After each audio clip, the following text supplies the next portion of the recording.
What's up, guys? My name is Colin Moriarty. I'm senior editor of IGN. I'm here with David Ballard of Naughty Dog. He's a multiplayer developer at Naughty Dog. He worked on Uncharted 2, Among Thieves, and Uncharted 3, Jake's Deception, and of course, he worked on The Last of Us. We're here to talk a little bit about each of the maps in the game for the multiplayer component, some of the philosophies, some of the design choices, and things of this nature. So, Mr. Ballard, let's jump into the Dam, which I know you hold very near and dear to your heart. Absolutely. The Dam is one of my favorite levels.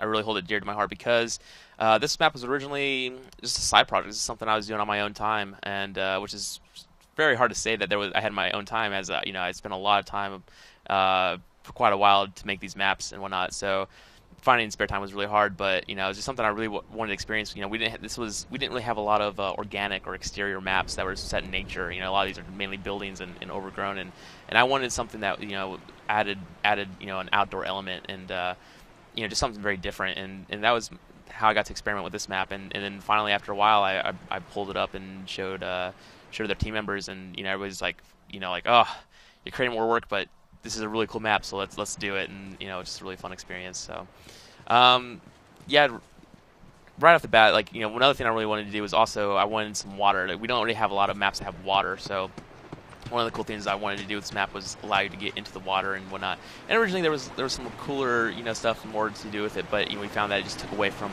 the full game experience, so we just kept it simple and whatnot, and with the dam and with the waterfalls here. This map was originally the largest map. It was huge. All this debris and everything in this river. This was all gone. You could go all the way back. This river went all the way around, and there's entire routes. You can still see in the back there that went up and went around. This whole bridge up here was connected, and you could cross this entire bridge up top, and then also there was a platform that went across this curved metal bridge up here that you could walk across, and there was a lot more foliage that went across it that you could kind of stealth across underneath, and so you couldn't be seen. It was just very interesting design, and we ultimately focused it down to a more core experience on this map because our experience is our multiplayer experience is 4v4, and when you have a huge map, it's very easy. It's very hard sometimes to find the entire team. If each team is sticking together and then you're on entire opposite sides of the map, right, and you're circling around each other, you're never going to find each other, and we found that was a huge problem. So yeah, you can see back here, obviously these gates led to some paths that went back to areas that were once accessible but no longer. So, with this particular map, I mean, how much bigger are we talking about? Like, how much? This map always feel. I don't know if it actually is like literally the biggest map in the game, and maybe it's not, but it feels the biggest. So, how much bigger was this map? I mean, well, for instance, this entire ranch house was originally one of the bases, and you could go inside. There's an entire interior inside of there. This fence wasn't always there. You can go through. This truck wasn't here. This is a blockage. You can go all the way back and around, and that would lead to that concrete bridge, as you can see here. We go around to the bridge, and you go across, and then kind of hard to see, but all the way back there. Let's see. Let's go across the map real quick and go check it out.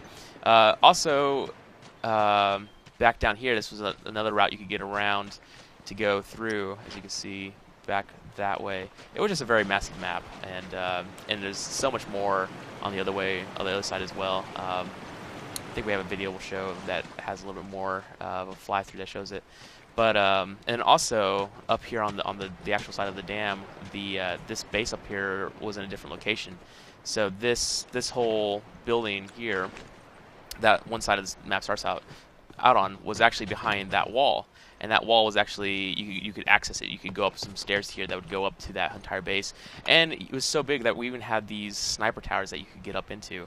You would get up there and have quite an advantage and be able to shoot and counter snipe against the metal or the concrete bridge that's on the other side. And there's also stairs here that went up and around this concrete barrier up to that base. It was just a very, very massive map. Yeah, it seems really big. I mean, so for the edification of people at home that are kind of curious about how these things work. I mean, if those barriers weren't there, I mean, in the way the map is now, would you still be able to like walk and see those areas? Like, if you were somehow able to pass those barriers? Well, so like if you were able to go back up there and see all that stuff, no, because we removed a lot of those assets, and the reason we removed those assets is because that takes up memory, and the more items you have in there, the more memory it's going to take up, and right, the less you have for the rest of your map. And so to make sure we have enough room for memory for the entire map, we have to make sure that it's as optimal as possible and optimized. So no, those areas are currently not there anymore. Well, I take that back. Some areas, like especially behind the concrete bridge, but most of the areas no. So, I meant to bring this up on the lakeside map, but we're seeing it here too. Some of this, there it was kind of snow. Here it's a fog effect, kind of a dynamic thing. Yeah. What made you guys want to bring this in and kind of add a little bit of a dynamic nature to the gameplay? We experimented with the dynamic render setting. We'll call them render settings. How we're rendering and doing these dynamic events throughout the maps in Uncharted 3, right? And like the desert map, you have the dust cloud blow in, whatnot, and they just changed the map. All of a sudden now you can't. The visibility's down, and it changes the gameplay, and now it's harder, and now you're more scared to run through the fog and whatnot, and just creates this tension and tone, and it just creates the maps to be a lot more interesting. Awesome. So, any other kind of odds and ends that we want to run around and see in the dam? Yeah. So, just a little funny anecdote over here. This little railing here, this little catwalk, wasn't originally here, and there was just something missing from this map, and there was no way to flank a team. If there, this entire upstairs area of this dam is a very very high tension point for a lot of matches. But like you would just be stuck. You couldn't flank around the other team. You couldn't get around to them. You'd just be stuck in this one combat area. So literally the last minute, right before like we locked this map down and like said, okay, ship the game, I just added this catwalk in a Hail Mary. Like I hope this works. And we didn't even like really get to test it much. Like it was just a really scary thing. Like I hope this works. I hope this works.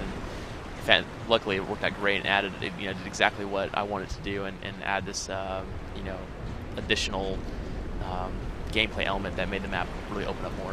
Awesome. Well, Mr. Ballard, thank you for showing us this particular map. Of course, all the readers and viewers out there should go back and look at all the other videos for every map here. In the last one, we'll also have a full interview. So thank you again, and for all things Naughty Dog, for all things PlayStation 3, PlayStation Vita, PlayStation 4, soon enough, keep it tuned to IGN.